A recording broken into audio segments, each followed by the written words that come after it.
ನಾನು ಬಂದು ನಿಮ್ಮ ಮಗಳು ನ್ಯಾಯ ಕೊಟ್ಟಿದ್ದೀನಿ, ಅಳಬೇಡಿ. ಇದು ಏನೇನು ಅನ್ನೋ ನಿಮ್ಮ ಮೊಮ್ಮಗನ ಭವಿಷ್ಯಕ್ಕೆ ನಾನು ಹೊಂದ್ಕೋಬೇಡಿ ಅಮ್ಮ. ಏನೇ ಇದ್ರು ನನಗೆ ಕಾಲ್ ಮಾಡಿ ಅಂತ ಅಳಬೇಡಿ, ಅಳಬೇಡಿ,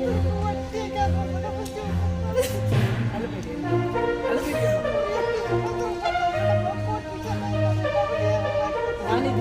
ನಾನಿದ್ದೀನಿ, ಏನೇ ಆದರೂ ನನಗೆ ಕಾಲ್ ಮಾಡಿ.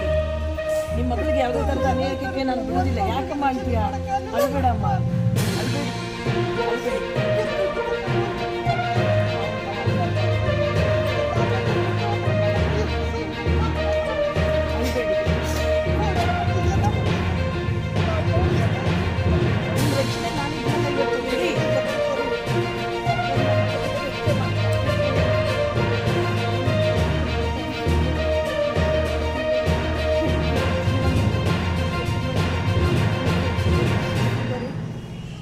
ಧನ್ಯವಾದಗಳು ರೀ ಮೇಡಮ್ಗೆ, ರಜನಿಕಾಂತ್ ಮೇಡಮ್ ಅವರಿಗೆ ನಮಗೆ ನ್ಯಾಯ ಕೊಡಿಸಿ ನಮ್ಮ ಮಗನಿಗೆಗೋಸ್ಕರ ಒಳ್ಳೇದು ಮಾಡಿ.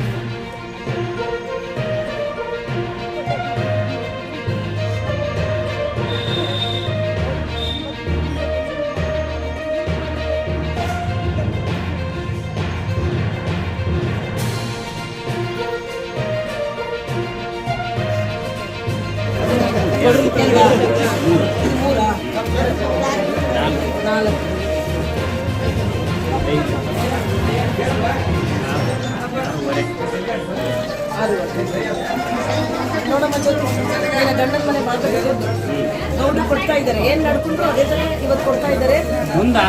ಆಗೋದಿಲ್ಲ, ಎಲ್ಲ ಕಾನೂನು ರೀತಿ ಆಗ್ತಾ ಇದೆ. ಆಗ್ತಾ ಇಲ್ಲ. ಈ ಸುರಪುರ ತಹಸೀಲ್ದಾರ್ ಆಫೀಸ್ ಅಲ್ಲ, ಸಬ್ ರಿಜಿಸ್ಟರ್ ಅವತ್ತು ಏನು ಮಾತಾಡಿದ್ರು ಗೌಡ್ರು, ಹಾಗೆ ಅಮೌಂಟನ್ನು ರಿಜಿಸ್ಟರ್ ಆದ ತಕ್ಷಣ ನಿನಗೆ ಹಸ್ತಾಂತರ ಮಾಡಬೇಕು ಅಂತ.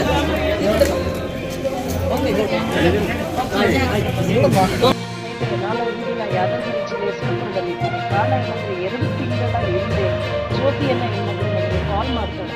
ಮೇಡಮ್, ನಾನು ನೋಡಿದ್ದೇನೆ, ನನ್ನ ಪತಿ ಮರಣ ಹೊಂದಿದ್ದಾರೆ, ನೇಣು ಹಾಕೊಂಡು ಸಾವಿಗೀಡಾಗಿದ್ದಾರೆ, ನನಗೆ ನ್ಯಾಯವನ್ನು ಕೊಡಿ ಅಂತ ಹೇಳ್ತಾನೆ. ಕಡೆಗೆ ಏನಾಯಿತು, ಏನು ಮಾಡ್ತಿದ್ದಾರೆ ನಿನ್ನ ಪತಿ ಕುಟುಂಬದವರನ್ನು ಕೇಳಿದಾಗ ದೌರ್ಜನ್ಯ ಮಾಡ್ತಾರೆ, ಆಸ್ತಿಯ ಪತ್ರಕ್ಕೆ ಸೈನ್ ಹಾಕೊಂಡು ತೊಂದರೆ ಕೊಡ್ತಾ ಇದ್ದಾರೆ.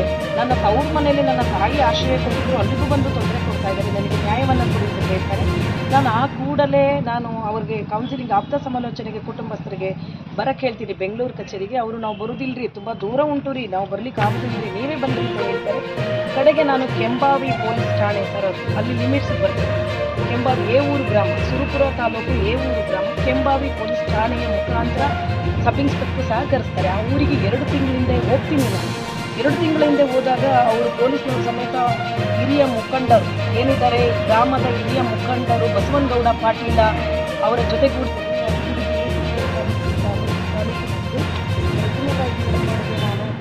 ನಾನು ದೂರನ್ನು ಕೊಟ್ಟಿದ್ದೆ. ಗಂಡನ ಮನೆಯಲ್ಲಿ ಬರುವಂಥ ಆಸ್ತಿನ ನಾನು ಕೊಡಿಸ್ಕೊಡಿ, ನನ್ನ ಗಂಡನ ಮನೆಯವ್ರು ನನಗೆ ಆಸ್ತಿನ ಕೊಡ್ತಾ ಇಲ್ಲ, ನನಗೆ ಹೊಡೆದು ಬರ್ಬೋದು, ಜೀವನ ಮಾಡ್ತಾ ಮನೆಯಿಂದ ಹೊರಗಾಕಿ ನಮ್ಮ ತವ್ರ ಮನೆಗೆ ಬಂದು ಸೈನ್ ಹಾಕು ಅಂತ ಟಾರ್ಚರ್ ಕೊಡ್ತಾಯಿದ್ರು. ಆವಾಗ ನಾನು ಮೇಡಮ್ ಅವ್ರಿಗೆ ದೂರು ಕೊಟ್ಟೆ ಇಮೇಲ್ ಮುಖಾಂತರ. ಮೇಡಮ್ ಅವರು ಬಂದು ನನಗೆ ನ್ಯಾಯವನ್ನು ಒದಗಿಸಿಕೊಟ್ಟಿದ್ದಾರೆ. ಗಂಡನ ಮನೆಯಲ್ಲಿ ಬರುವಂಥ ಆಸ್ತಿನ 6.5 ಲಕ್ಷ ದುಡ್ಡನ್ನು ನನಗೆ ಇವತ್ತು ಕೊಡಿಸ್ಕೊಟ್ಟಿದ್ದಾರೆ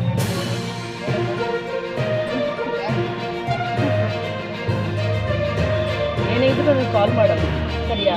ನೀನು ಚಿಕ್ಕ ವಯಸ್ಸಿಗೆ ಗಂಡನ ಕಳ್ಕೊಂಡಿದ್ಯಾ, ಇನ್ನೊಂದು ಮದುವೆ ಮಾಡ್ಕೊಳ್ಳೋದು, ದುಡ್ಡು ಏನಿದೆ ನಿನ್ನ ಮಗನ ಹೆಸರಲ್ಲಿ ಬ್ಯಾಂಕಲ್ಲಿ ಹಣವನ್ನು ಇಡೋದು ಆಗ್ತಾ ಇದೆ.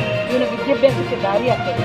ತಂದೆ ಮನೆ ದುಡ್ಡು ಏವೂರು ಗ್ರಾಮದ ಕೆಂಬಾವಿ ಪೊಲೀಸ್ ಠಾಣೆಯವರ ಮುಖಾಂತರ ನಾನು ಭೀಮನಗೌಡ ಪಾಟೀಲ್ ಅವ್ರನ್ನ ಹಿರಿಯ ಮುಖಂಡರು, ಆ ಊರಿನ ಗ್ರಾಮದ ಹಿರಿಯ ಮುಖಂಡರ ಜೊತೆಗೂಡಿ ಅವರ ಕುಟುಂಬಸ್ಥರ ಮಧ್ಯ ಏನಿದೆ ಕೌಟುಂಬಿಕ ಕಲವನ್ನು 2 ತಿಂಗಳಿಂದ ಬಗೆಹರಿಸ್ಕೊಟ್ಟಿರ್ತೀನಿ.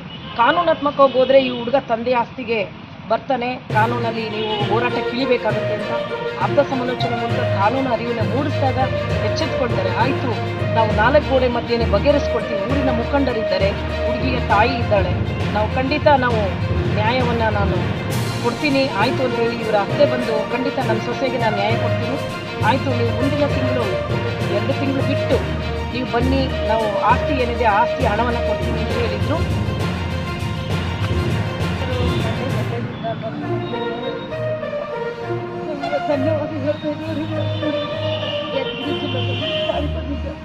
ನಮ್ಮಂಥ ಹೆಣ್ಮಕ್ಳಿಗೆ ತುಂಬಾ ಒಳ್ಳೇದು ಮಾಡ್ತಾ ಇದ್ದಾರೆ. ನಮ್ಮಂಥ ಹೆಣ್ಮಕ್ಳು ಏನೂ ಇಲ್ಲ, ಈ ಥರ ಹಿಂಸೆ ಮಾಡ್ತಾ ಇದ್ದಾರೆ ಅಂತ ಹೇಳ್ಬಿಟ್ಟು ಸುಮ್ಮನೆ ಕುತ್ಕೊಂಡ್ರೆ ಯಾರು ಹೆಣ್ಮಕ್ಳು ಮುಂದೆ ಬರೋಕ್ಕಾಗೋದಿಲ್ಲ. ಹೆಣ್ಮಕ್ಳು ಸ್ಟ್ರಾಂಗ್ ಆಗಿ ಇಟ್ಬಿಟ್ಟು ಏನೋ ಒಂದು ಧೈರ್ಯ ತಗೊಂಡು ಮುಂದೋಗಿದ್ರೆ ಎಲ್ಲ ಹೆಣ್ಮಕ್ಳು ನ್ಯಾಯವನ್ನು ದೊರೆಯುತ್ತೆ, ಇಲ್ಲ ಅಂತ ಹೇಳೋದಿಲ್ಲ. ಈ ಥರ ಮೇಡಮ್ ಅವ್ರಿಗೆ ನಮ್ಮಂಥ ಹೆಣ್ಮಕ್ಳಿಗೆ ತುಂಬಾ ಹೆಲ್ಪ್ ಮಾಡಿದ್ದಾರೆ.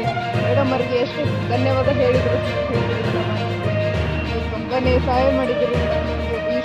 ನೀವು ಬಂದು ನಮ್ಗೆ ನ್ಯಾಯ ಕೊಡ್ತಾ ಇದ್ರೆ ಒಂದು ರೂಪಾಯಿ ನಿಮಗೆ ಸಿಗ್ತಾ ಇರಲಿಲ್ಲ ಮೇಡಮ್. ನಮ್ಮ ಜಿಲ್ಲೆಯಿಂದ 1200 ಕಿಲೋಮೀಟರ್ ಇದೆ. ಮಂಡ್ಯ ಜಿಲ್ಲೆಯಿಂದ ಯಾದಗಿರಿ ಜಿಲ್ಲೆ 1200 ಕಿಲೋಮೀಟರ್ ಅಪ್ ಅಂಡ್ ಡೌನ್ ಮಾಡಿಬಿಟ್ಟು ಬಂದು ನಮ್ಗೆ ಈ ಥರ ಹೆಲ್ಪ್ ಮಾಡಿದ್ರು. ನಮ್ಮ ಮಗನ ನಾನು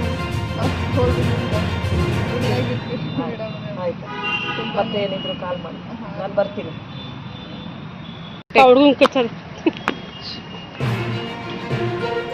ಆಸ್ತಿಯ ಹಣವನ್ನು ಈ ದಿನ ಸುರ್ಪುರ ಸಬ್ ರಿಜಿಸ್ಟ್ರ್ ಆಫೀಸಲ್ಲಿ ಈ ಹುಡುಗಿ ಮತ್ತು ಈ ಮಗ ಹಕ್ಕು ನಿವೃತ್ತಿ ಪತ್ರವನ್ನು ಮಾಡಿಸಿ ಸಬ್ ರಿಜಿಸ್ಟ್ರ್ ಆಫೀಸ್ ಅಲ್ಲಿ ಇವಳು ರಿಜಿಸ್ಟ್ರನ್ನು ಮಾಡಿಕೊಡ್ತಾಳೆ.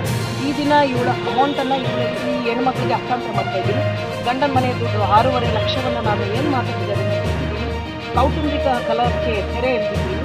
ಹಿರಿಯರ ಸಮ್ಮುಖದಲ್ಲಿ ನಾನು ಬಗೆಹರಿಸಿಕೊಟ್ಟಿದ್ದೀನಿ. ನ್ಯಾಯಾಲಯಕ್ಕೆ ಸಮಯವನ್ನು ಉಳಿಸಿದ್ದೀನಿ. ಏನಂತೀರಿ ಸ್ನೇಹಿತರೆ?